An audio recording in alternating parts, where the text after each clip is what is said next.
Hi guys, it's your guy Greg Giants here with another video, an NFL draft video, as I break down right tackle Spencer Fano from Utah.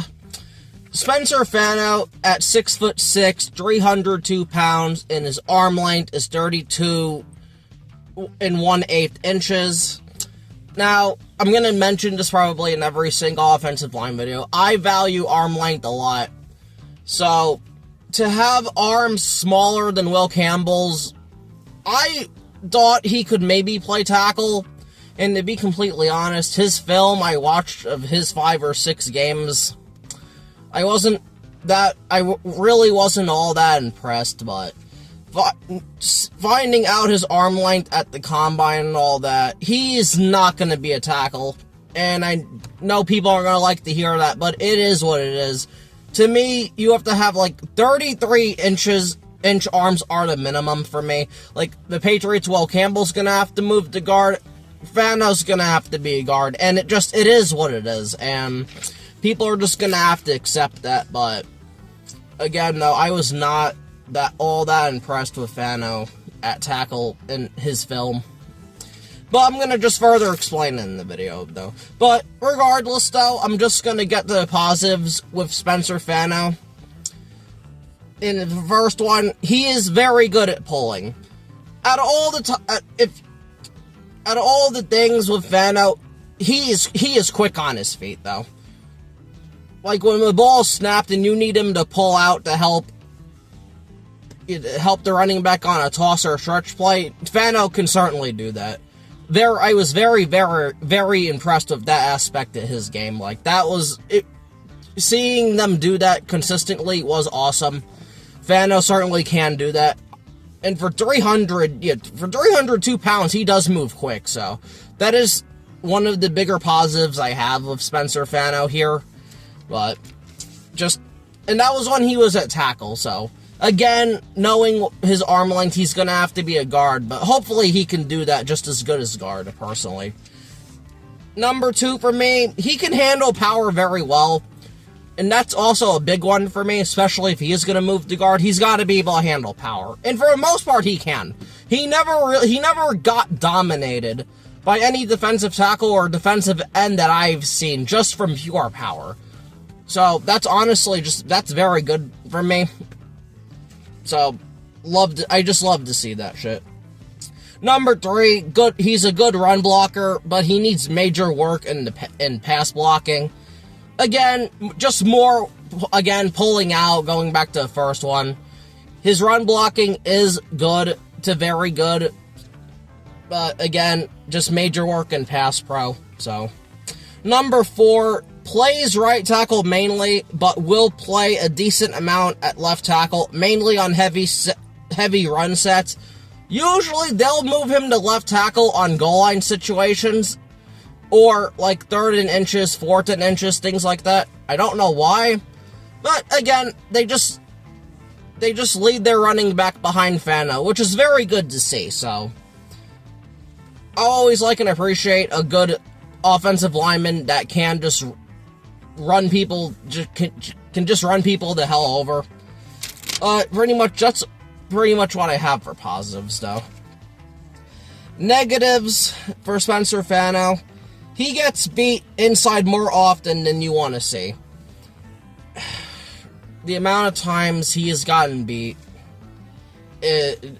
on the inside is not good. It's just not good. That's why he's not a top prospect, nor should he be by anybody. I've seen people who want to take him in like the top 10, top 5. Some people at Cleveland take him. I wouldn't. I just would. He needs a lot of work. And that's just the bottom line with Spencer Fano. Which is going to be my next negative. And this is the biggest one for me by far. He gets beat by speed very, very often.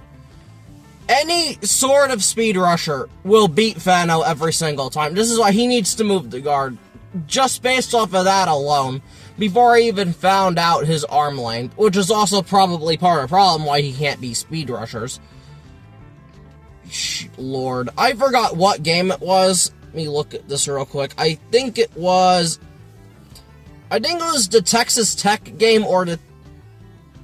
Let me see, what is it? No, I think it was the Texas Tech game or the Texas A&M game where he was just constantly getting beat by a drum whip speed.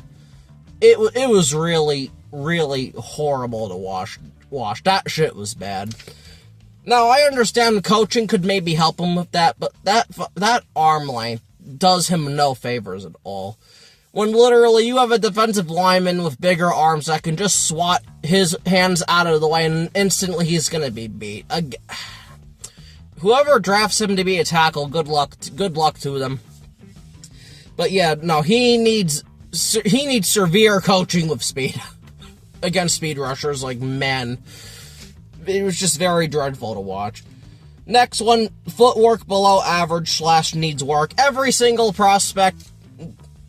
offensive line prospect is gonna need footwork work. It is what it is. That's being nitpicky, but again, it is what it is. Pad level is a bit high at times. Again, that's also everybody as well. Some prospects do the pad level better than others, but yeah, very high at times. But you want your hands on the chest plate, he'll put them on the shoulder. And it's just like, which is also why he'll lose to power at times, but is what it is. Not as quick off the snap as he needs to be. There are some times, especially when he's pulling, where he's quick and he pops up quickly. But when he doesn't pull, he's not as quick off the snap, and that results in him getting beat at times. And again, it is what it is, but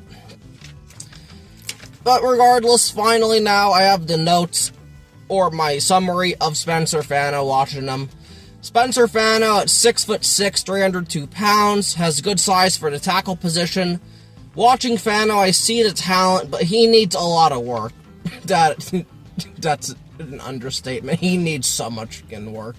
He needs so much work, it's unreal. He might be a good starter in like 2 years, and that's if he has a top offensive line coach that can't help him. And I got at guard. It's got to be at guard. He is a project and needs to go to a team that has an elite O-line coach or elite O-line coaches, or he will fail. And he will fail. He needs help. He needs help. He's very good at pulling out and has the speed and would fit better in a zone scheme. Again, just teams that do a lot of tosses, a lot of toss cracks, all that, a lot of HB halfback stretches. That's where he needs to go. He needs to pull out, and I think guard would be a good spot for him. See, I personally view him as a guard at the next level, as I said, with the right coaching, great pulling out ability, and blocks well in space, can be a top 10 guard if everything goes right for him. And I mean everything has to go right for him. Ultimately, I think he'll be an average guard. You know, like a fringe veteran starter from years to come in like 5-6 years. He'll be a team swing guard. That's ultimately where I think he'll be. But who knows? I wouldn't try him at tackle. And I wrote these notes before the combine. But if after 2026 it doesn't work immediately, move him to guard. Scratch that. He needs to be drafted as a guard. No, he doesn't even need to try tackle. He'll die. He will get his ass whooped, and I don't want to see that from Spencer Fano. He needs to be at guard. I know I keep saying that, but it's true. You see, Fano is a mid to late first rounder. I agree with that. Again, people have had him top 10, some people top 5. I'm not doing that. I would not do that if I was a team. Definitely, like, the highest for him maybe could be, like, 15 to 17, and then definitely lower. I still view him as a first-round pick, because he does have good traits. He has talent. I'm not saying he's a bum. He just needs a lot of work, though. And, again, the arm length does not help him, and that sucks. Top 10 is too rich for me, for the amount of work he's gonna need. Again, when you're picking as high as the Giants are, or Cleveland, or the Cardinals. You want a guy you can plug in there who can be an instant starter. That is not going to be Fano, and that is not fair to expect that of him immediately. So, again, he would be a good process. He would be a good pick for maybe Philly, the Ravens, maybe Denver. Just somebody that needs an offensive lineman, particularly a guard, picking lower in the draft. Maybe a Colts. That could be a good pick for them. You know, just throw Fano in there. They have good offensive linemen, a good offensive line room.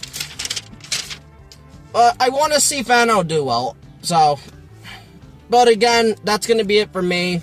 This has been your guy, Greg Giants. Please like, share, subscribe, comment. If I'm wrong or you disagree, just shoot me a comment. I'm all good. But that's going to be it. Thanks for watching.